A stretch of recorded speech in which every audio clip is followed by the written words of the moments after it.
So guys, आज के इस वीडियो में हम लोग देखने वाले हैं जो आपका रेलवे एनटीपीसी का एग्जाम होने वाला है 16 मार्च से लेकर 26 मार्च तक। उसके लिए प्रीवियस ईयर में जितने भी प्रश्न पूछे गए हैं उन सभी प्रश्नों को जो है इस वीडियो में डिस्कस करने वाले हैं।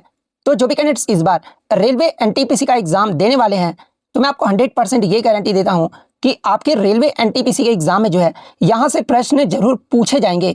तो वीडियो को जो है लास्ट तक जरूर देखिएगा। और आपसे रिक्वेस्ट करता हूं, अभी तक आपने मेरे चैनल को अगर सब्सक्राइब नहीं किया है तो रेलवे एनटीपीसी एग्जाम से रिलेटेड पर्पल के अपडेट के लिए जो है चैनल को सब्सक्राइब जरूर कर दीजिएगा। और बगल में ही आपको एक बेल आइकन यानी घंटे का निशान भी दिख रहा होगा, तो आप उस भी जो है जरूर प्रेस कर दीजिएगा। तो चलिए वीडियो को स्टार्ट करते हैं। प्रश्न यहाँ पर आता है कि who one the WPL final इन 2025, यानी WPL 2025 का जो फाइनल है ना, ये किस टीम ने जो वो जीता है। तो देखिए मैं आपको बता दूं कि WPL का जो फुल फॉर्म होता है ना, ये आपका वुमेन्स प्रीमियर लीग होता है। और वुमेन्स प्रीमियर लीग 2025 का जो फाइनल मैच है ना, ये मुंबई इंडियंस ने जो वो जीता है। और मुंबई इंडियंस ने फाइनल में जो ये किसे हराया था, तो ये दिल्ली कैपिटल्स को हराया था। और कितने रनों से हराया था, तो ये आपका 8 रनों से हराकर जो है ये मुंबई इंडियंस ने जो है WPL का जो वो दूसरा खिताब जो वो जीत लिया है। तो मुंबई इंडियंस आपका यहाँ पे करेक्ट आंसर होगा। इसके अलावा मैं आपको बता दूं कि ये जो आपका 2025 में जो आपका WPL हुआ था ना, ये आपका तीसरा सीजन रहा था। और इस टूर्नामेंट जो है यानी WPL 2025 जो है ना, ये जो टूर्नामेंट है ये आपका 4 स्थानों पर जो वो खेला गया था। और वो 4 स्थान कौन कौन से हैं, तो देखिए बेंगलुरु, इसके अलावा लखनऊ, मुंबई और वडोदरा, ये 4 स्थानों पर जो है ना WPL 2025 जो है आपका खेला गया था। इसके अलावा एग्जाम में आपसे एक प्रश्न पूछा जाएगा कि WPL 2025 का जो फाइनल मैच है ना, ये किस स्टेडियम में जो ये आपका खेला गया था। तो देखिए 2025 का जो फाइनल मैच है ना, ये आपके मुंबई के जो है ब्रेबॉर्न स्टेडियम में जो ये आपका खेला गया था। तो ये फैक्ट भी आपको ध्यान में रखना है। अब देखिए WPL 2025 आपका एग्जाम में प्रश्न बन गया है, तो अब आगे की शिफ्ट में यहाँ से प्रश्न बनेगा कि कब से कब तक ये आपका चला था। तो देखिए WPL का जो आपका जो ये तीसरा जो सीजन है ना, ये आपका 14 फरवरी से लेकर 15 मार्च 2025 तक जो ये आपका चला था। और ये जो आपका WPL है ये किसके द्वारा जो आपका आयोजित किया जाता है, तो ये आपका BCCI यानी भारतीय क्रिकेट कंट्रोल बोर्ड के द्वारा जो है ये आपका जो वो आयोजित किया जाता है, जो कि आपका एक T20 क्रिकेट टूर्नामेंट है, जो कि आपका एक डबल राउंड रॉबिन और प्ले ऑफ टूर्नामेंट है। इसके अलावा मैं आपको बता दूं कि इसमें जो है कितने प्रतिभागियों ने जो वो शिरकत किए थे। तो देखिए इसमें जो आपके टोटल 5 टीमों ने जो वो भाग लिया था और टोटल आपके 22 मैच जो वो खेले गए थे। और देखिए इस श्रृंखला में यानी 2025 के आपके WPL में सर्वश्रेष्ठ जो खिलाड़ी रहे थे ना, ये आपके नेट साइवियर ब्रंट रहे थे, जो कि आपके मुंबई इंडियंस की खिलाड़ी है। और सबसे ज्यादा जो रन है ना, ये भी मुंबई इंडियंस की खिलाड़ी नेट साइवियर ब्रंट ने जो वो लगाया था, जो कि इस टूर्नामेंट में टोटल 523 रन जो वो बनाई थी। और सबसे ज्यादा जो विकेट है ना, ये आपके मुंबई इंडियंस के दोनों ही गेंदबाज, एक आपका अमेलिया केर और एक आपका हेले मैथ्यूज, ये दोनों ही गेंदबाज ने जो है ना ये पूरे टूर्नामेंट में जो है ये सबसे ज्यादा विकेट 18 विकेट जो वो ली थी। तो ये सारे फैक्ट जो आपको ध्यान में रखना है। वही अगर 2025 के अगर IPL की बात कर ले, तो देखिए 2025 का जो IPL का खिताब है ना, ये RCB की टीम यानी रॉयल चैलेंजर बैंगलोर की टीम ने जो वो जीता है। और किसे हराया फाइनल में, तो ये आपके पंजाब किंग्स को जो वो फाइनल में हराया है। तो ये पॉइंट भी आप ध्यान में रखिएगा। और 2025 के फाइनल में IPL 2025 के फाइनल में जो है आपका मैन ऑफ द मैच जो ये किसे चुना गया था, तो ये आपके RCB के प्लेयर जो है कुरनाल पांड्या को जो वो चुना गया था। नेक्स्ट क्वेश्चन आपका रहा था कि who is the controller and auditor general of India in 2025, यानी 2025 में भारत के वर्तमान नियंत्रक एवं महालेखा परीक्षक जो है ना, ये कौन है। तो देखिए मैं आपको बता दूं कि 21 नवंबर 2024 से भारत के वर्तमान जो आपके नियंत्रक और महालेखा परीक्षक यानी जो CAG है ना, ये आपके संजय मूर्ति हैं। तो संजय मूर्ति आपका करेक्ट आंसर होगा। और संजय मूर्ति जो है ये कितने नंबर के CAG जो वो बनाए गए हैं, तो ये आपके 15वें नंबर के जो वो CAG जो वो बनाए गए हैं। और इनसे पहले यानी संजय मूर्ति से जो पहले है भारत के CAG कौन थे, तो ये आपके गिरीश चंद्र मुर्मू थे, जो कि आपके 14वें नंबर के थे। और भारत के पहले नियंत्रक एवं महालेखा परीक्षक यानी CAG जो ये कौन थे, तो ये आपके V नरहरि रॉय थे। तो ये फैक्ट भी आप ध्यान में रखिएगा। इसके अलावा अगर भारत में CAG के बारे में अगर मैं बात कर लूँ, तो देखिए संविधान के अनुच्छेद 148 के अकॉर्डिंग जो है ना, ये आपका CAG के जो नियुक्ति है ये राष्ट्रपति के द्वारा जो वो किया जाता है। इसके अलावा भारत का जो CAG होते हैं ना, ये भारतीय लेखा परीक्षा और लेखा विभाग का जो है ये प्रमुख भी होते हैं। इसके अलावा ये जो आपके सार्वजनिक निधि की सुरक्षा और केंद्र एवं राज्य दोनों स्तरों पर जो है वित्तीय प्रणाली की देखरेख के लिए भी जो ये जिम्मेदार होते हैं। तो ये पॉइंट भी आप ध्यान में रखिएगा। इसके अलावा अगर CAG के कार्यकाल की बात कर ले, तो ये जो आपका 6 वर्ष या 65 वर्ष जो भी पहले हो जाए ना, ये CAG का जो वो कार्यकाल होता है। तो ये सारे फैक्ट जो आपको ध्यान में रखना है। नेक्स्ट क्वेश्चन आपका आ रहा था कि which state does the eastern coast line connects with, यानी पूर्वी तट रेखा जो है ना भारत के किन किन राज्यों को जो ये आपका जोड़ती है। जहां पे ऑप्शन में आपका 2-2 राज्य जो वो दिए गए थे। तो देखिए मैं आपको बता दूं कि पूर्वी तट रेखा जो है ना, जो कि आपका बंगाल की खाड़ी के साथ जो है भारत के पूर्वी तट पर आपका स्थित है। और ये जो आपका पश्चिम बंगाल, उड़ीसा, आंध्र प्रदेश और तमिलनाडु जैसे राज्यों से जो है ये आपका जुड़ा हुआ है। तो ऑप्शन में आपका पश्चिम बंगाल और तमिलनाडु जो वो दिया गया था, यानी पेयर में जो वो दिया गया था। तो पश्चिम बंगाल और तमिलनाडु आपका करेक्ट आंसर होगा। इसके अलावा मैं आपको बता दूं कि भारत की सबसे लंबी जो तट रेखा है ना, ये किस किस राज्य की है? तो देखिए भारत की जो सबसे लंबी जो तट रेखा है ना, ये गुजरात राज्य की है और इसकी जो लंबाई है ये आपका 1600 किलोमीटर है। तो ये पॉइंट भी आप ध्यान में रखिएगा। तो ये तो हो गया आपका पूर्वी तट रेखा के बारे में। अगर पश्चिमी तट रेखा के बारे में पूछा जाए तो ये जो आपका गुजरात, महाराष्ट्र, गोवा, कर्नाटक और केरल को जो ये आपका जोड़ता है, तो ये फैक्ट भी आपको ध्यान में रखना है। नेक्स्ट आपका क्वेश्चन आ रहा था कि where did the Paika rebellion takes place, यानी पाइका विद्रोह जो है ना ये कहां पर हुआ था? तो देखिए पाइका विद्रोह की बात कर ले तो ये जो आपका एक सशस्त्र विद्रोह था जिसे ईस्ट इंडिया कंपनी के खिलाफ जो है उड़ीसा के पारंपरिक मिलिशिया द्वारा जो इसे चलाया गया था। और ये जो आपका पाइका विद्रोह है ना ये आपका वर्ष 1817 में हुआ था, जो कि बक्सी जगबंधु ने जो है ना इसका नेतृत्व जो वो किया था। और ये जो आपका पाइका विद्रोह है ये आपका उड़ीसा राज्य में हुआ था। तो उड़ीसा आपका यहाँ पे करेक्ट आंसर होगा। किसी बच्चे ने बताया कि पाइका विद्रोह कब हुआ था, ये पूछा गया था। तो कब अगर पूछा गया होगा तो 1817 आपका करेक्ट आंसर होगा। कहां पर हुआ था अगर ये पूछा गया होगा तो फिर आपका उड़ीसा जो आपका यहाँ पे करेक्ट आंसर होगा। इसके अलावा मैं आपको बता दूं कि आगे के शिफ्ट में यहाँ से प्रश्न बनेगा कि ये जो आपका ताना भगत आंदोलन है ना ये कब हुआ था और कहां पर हुआ था। तो देखिए ताना भगत आंदोलन की जो शुरुआत है ये आपका वर्ष 1914 में हुआ था और इसे जो आपका समाप्त जो है आपका 1920 में हुआ था। और इसी के बीच जो है ब्रिटिश भारत के छोटा नागपुर क्षेत्र में हुआ था, यानी छोटा नागपुर जो क्षेत्र ये कहां पर है? तो ये आपका झारखंड राज्य में है। तो ये फैक्ट भी आप ध्यान में रखिएगा। और ये जो आंदोलन है ना ये आपका मुख्यतः उराव जनजाति के लोगों के द्वारा जो आपका शुरू किया गया था, जो ब्रिटिश अधिकारियों की नीति और स्थानीय जमींदारों के जो है शोषणकारी प्रथाओं के खिलाफ जो वो रहा था। तो ये पॉइंट भी आप ध्यान में रखिएगा। नेक्स्ट आपका क्वेश्चन यहाँ पर आया था कि which country has recently decided to withdraw from the China belt and road initiative, यानी हाल ही में किस देश ने जो है चीन की बेल्ट एंड रोड इनिशिएटिव यानी BRI में हटने का जो फैसला वो किया है? तो देखिए मैं आपको बता दूं कि 2 फरवरी 2025 को जो है ना पनामा देश ने जो है चीन के बेल्ट एंड रोड इनिशिएटिव यानी BRI से हटने का जो वो फैसला किया है। और ये जो फैसला है ना ये पनामा नहर क्षेत्र में चीनी प्रभावी के बारे में जो है चिंताओं पर अमेरिकी विदेश मंत्री मार्को रूबिया के साथ चर्चा के बाद जो है इस पर जो वो फैसला लिया गया था। तो पनामा आपका यहाँ पे करेक्ट आंसर होगा। अब देखिए आगे के शिफ्ट में यहाँ से आपसे प्रश्न बनेगा कि मई 2025 में जो है किस दक्षिण अमेरिका देश ने जो है चीन की बेल्ट एंड रोड इनिशिएटिव यानी BRI में जो है ना शामिल होने की घोषणा जो वो की है? तो देखिए मैं आपको बता दूं कि ये जो आपका कोलंबिया देश है ना ये आपका BRI में जो है शामिल होने की घोषणा जो वो किया है। तो ये फैक्ट भी आपको ध्यान में रखना है। नेक्स्ट क्वेश्चन आपका आ रहा था कि by whom was Vedanta college established in Kolkata, यानी कोलकाता में वेदांत कॉलेज की जो स्थापना है ना ये किसके द्वारा जो वो किया गया था? तो देखिए मैं आपको बता दूं कि कोलकाता में वेदांत कॉलेज की जो स्थापना है ना ये राजा राम मोहन राय के द्वारा जो वो किया गया था। और वेदांत कॉलेज की स्थापना राजा राम मोहन राय के द्वारा कब किया गया था? तो आपका वर्ष 1825 में जो वो किया गया था। और देखिए इसका स्थापना करने का जो उद्देश्य था ना ये भारतीय शिक्षा और पश्चिमी विज्ञान दोनों में ही जो है पाठ्यक्रम उपलब्ध कराना था। तो ये पॉइंट भी आप ध्यान में रखिएगा। इसके अलावा अगर राजा राम मोहन राय की बात कर ले तो इन्हीं के द्वारा जो है आपका आत्मीय सभा की जो स्थापना है ना ये आपका वर्ष 1814-15 में जो है ये आपका कलकत्ता में जो वो किया गया था, जो कि बाद में जो है 1828 में जो है ये आपका ब्रह्म समाज के रूप में जो वो जाना जाने लगा। तो एग्जाम में यहाँ से प्रश्न पूछा जाता है कि ब्रह्म समाज की जो स्थापना है ये किसके द्वारा जो वो किया गया था? तो आपके राजा राम मोहन राय के द्वारा किया गया था। और कब? तो आपका 1828 में जो वो किया गया था। तो ये फैक्ट भी आपको ध्यान में रखना है।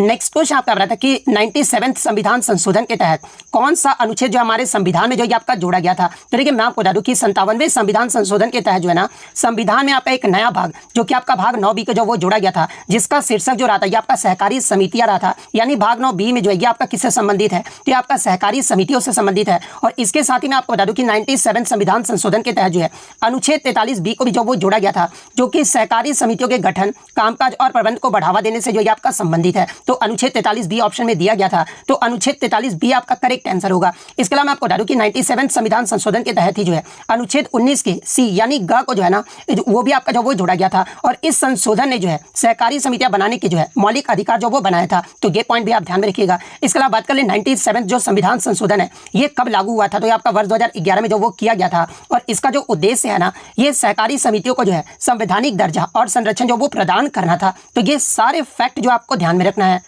नेक्स्ट आपका क्वेश्चन आप रहा था कि who allowed intercaste marriage to be legally permitted in India, जहां पे ऑप्शन में आपका पंडिता रामाबाई और राजा राम मोहन राय जो वो दिया गया था। यानी किसने अनुमति दी थी कि भारत में अंतरजातीय विवाह को जो है ना ये कानूनी रूप से अनुमति जो वो दिया गया है। तो देखिए अंतरजातीय विवाह होता क्या है? तो देखिए दूसरे जाति से विवाह करने को ही जो है ये आपका अंतरजातीय विवाह जो वो कहा जाता है। और देखिए मैं आपको बता दूं कि भारत में अंतरजातीय विवाह को कानूनी रूप से अनुमति देने के लिए सबसे महत्वपूर्ण जो प्रयास है ना ये राजा राम मोहन राय के द्वारा जो वो किया गया था। इसके अलावा ये सती प्रथा, बहु विवाह और बाल विवाह के खिलाफ भी थे। और वे जो आपके अंतरजातीय विवाह, महिला शिक्षा और विधवा पुनर्विवाह के भी जो है ये आपके प्रबल जो वो समर्थक रहे थे। तो आपके जो है राजा राम मोहन राय आपका करेक्ट आंसर होगा। ऑप्शन में आपका पंडिता रामाबाई भी जो वो दिया गया था। तो देखिए पंडिता रामाबाई जो है ना ये भी आपका एक समाज सुधारक थी, लेकिन उन्होंने जो है मुख्य रूप से जो है ये महिलाओं के अधिकारों और शिक्षा के लिए जो वो कार्य की थी। तो ये फैक्ट भी आपको ध्यान में रखना है। नेक्स्ट आपका क्वेश्चन आता था कि which of the following is an example of a chemical reaction, यानी इनमें से कौन जो है एक रासायनिक अभिक्रिया का उदाहरण है। तो देखिए अगर केमिकल रिएक्शन के उदाहरण की बात कर लिए तो देखिए दूध से दही बनना, लोहे पर जंग लगना, इसके अलावा मोमबत्ती का जलना, भोजन का पाचन, पौधे का प्रकाश संश्लेषण, इसके अलावा किण्वित अंगूर, ये सभी जो है ना ये आपके रासायनिक अभिक्रिया के उदाहरण है। और आपके ऑप्शन में आपका एक दिया गया था लकड़ी का जलना। तो देखिए मैं आपको बता दूं कि लकड़ी का जलना ये जो आपका कंबसन यानी दहन नामक जो है एक रासायनिक अभिक्रिया का एक उदाहरण है, जो कि आपका एक ऊष्माक्षेपी प्रक्रिया है। तो लकड़ी का जलना आपका यहाँ पे करेक्ट आंसर होगा। नेक्स्ट आपका क्वेश्चन आ रहा था कि इनमें से जो है कौन कंप्यूटर के सीपीयू का भाग नहीं है। तो देखिए सीपीयू का फुल फॉर्म क्या होता है, तो सीपीयू का जो फुल फॉर्म होता है ना ये आपका सेंट्रल प्रोसेसिंग यूनिट होता है, और सीपीयू को ही जो है ये आपका कंप्यूटर का ब्रेन जो वो कहा जाता है। और देखिए सीपीयू के आपके 3 मुख्य घटक होते हैं, और वो 3 मुख्य घटक कौन कौन से होते हैं। तो देखिए पहला आपका एलयू होता है, सेकंड आपका सीयू होता है, और थर्ड जो होता है ये आपका रजिस्टर होता है। इसके अलावा चौथा ऑप्शन जो आपका माउस दिया गया था। तो देखिए ये जो आपका माउस है ना ये कंप्यूटर के सीपीयू का हिस्सा नहीं है, या फिर माउस के अलावा कोई और भी ऑप्शन दिया गया होगा। तो ये 3 तो ऑप्शन में आपके दिए गए थे। इसके अलावा जो चौथा ऑप्शन होगा ना वही आपका यहाँ पे करेक्ट आंसर होगा। नेक्स्ट आपका क्वेश्चन आ रहा था कि which of the following cities in India is about 24 degrees, यानी भारत में निम्नलिखित में से कौन सा शहर जो है ना 24 डिग्री के ऊपर है। तो देखिए मैं आपको बता दूं कि भारत के कई जो शहर है ना ये आपके 24 डिग्री के ऊपर अक्षांश पर जो वो स्थित है, और 24 डिग्री उत्तरी अक्षांश से ऊपर के कुछ प्रमुख शहर की अगर मैं बात कर लूँ तो ये जो आपका पहले तो आपका राजधानी दिल्ली आ जाता है, उसके बाद मध्य प्रदेश का आपका भोपाल आ जाता है, उत्तर प्रदेश का लखनऊ, राजस्थान का जो आपका जयपुर आ जाता है। तो ऑप्शन में जो आपका भोपाल जो वो दिया गया था, तो भोपाल आपका यहाँ पे करेक्ट आंसर होगा। नेक्स्ट आपका क्वेश्चन आ रहा था कि द सिद्धि लाइक फिगर और ornate entrance tower found on temples in south India is called, यानी दक्षिण भारत के मंदिरों में पाए जाने वाले सिद्धि जैसी आकृति या फिर अलंकृत प्रवेश द्वार को जो है ये क्या कहा जाता है। तो देखिए दक्षिण भारत के मंदिरों में पाए जाने वाले सिद्धि जैसी जो आकृति या फिर अलंकृत प्रवेश द्वार होते हैं ना इन्हें जो है आपका विमान या फिर कलशम जो वो कहा जाता है। तो विमान या फिर कलशम में से जो भी ऑप्शन दिया गया होगा वो आपका यहाँ पे करेक्ट आंसर होगा। इसके अलावा एग्जाम में यहाँ से एक प्रश्न पूछा जाता है कि दक्षिण भारत में मंदिरों के प्रांगण में बनाए गए ऊंचे द्वार को जो ये क्या कहा जाता है। तो देखिए दक्षिण भारत में मंदिरों के प्रांगण में बनाए गए ऊंचे द्वारों को जो है ना ये आपका गोपुरम जो वो कहा जाता है। तो ये फैक्ट भी आपको ध्यान में रखना है। नेक्स्ट आपका क्वेश्चन आ रहा था कि प्राचीन काल में भुक्ति शब्द का जो अर्थ है ना ये क्या होता है। तो देखिए प्राचीन काल में भुक्ति शब्द का जो अर्थ है ना ये आपका राज्य या फिर प्रांत होता है, और ये जो राज्य को कई जिलों में विभाजित करता था जिन्हें विषय या फिर प्रदेश भी जो वो कहा जाता था। तो ऑप्शन में या तो आपका प्रशासनिक प्रभाग दिया गया होगा, या फिर आपका राज्य या फिर प्रांत दिया गया होगा। तो इन तीनों में से आपका जो भी ऑप्शन दिया गया होगा वो आपका यहाँ पे करेक्ट आंसर होगा। नेक्स्ट आपका यहाँ पर था कि when ammonium chloride is mixed with sodium carbonate after hydrolysis which get slightly acid, यानी जब सोडियम कार्बोनेट और अमोनियम क्लोराइड को जो ये आपका मिलाया जाता है तो हाइड्रोलिसिस के बाद जो है ना ये कौन जो आपका थोड़ा एसिड जो वो देता है। तो देखिए मैं आपको बता दूं कि जब सोडियम कार्बोनेट और अमोनियम क्लोराइड को जो ये आपका मिलाया जाता है ना तो हाइड्रोलिसिस के दौरान जो है ये आपका अमोनियम जो क्लोराइड है ना ये आपका थोड़ा अम्लीय होता है। तो NH4Cl आपका करेक्ट आंसर होगा। और अमोनियम क्लोराइड जो ये आपका अम्लीय क्यों होता है, क्योंकि अमोनियम आयन जो है ना ये आपका NH4+ पानी के साथ प्रतिक्रिया करता है, और हाइड्रोजन आयन जो है ये आपका जारी करता है, और ये जो प्रतिक्रिया है ये आपका अमोनियम क्लोराइड को जो है ये आपका थोड़ा जो है वो अम्लीय बनाता है। तो अमोनियम क्लोराइड आपका करेक्ट आंसर होगा। नेक्स्ट आपका क्वेश्चन आ रहा था कि the primary purpose of virtual memories, यानी वर्चुअल मेमोरी का जो है प्राथमिक उद्देश्य क्या है। तो देखिए वर्चुअल मेमोरी का जो प्राथमिक उद्देश्य है ना ये कंप्यूटर को रैम में भौतिक रूप से जो है उपलब्ध मेमोरी से अधिक मेमोरी का उपयोग करने में जो ये आपका सक्षम बनाता है। तो ये वाला ऑप्शन आपका करेक्ट आंसर होगा।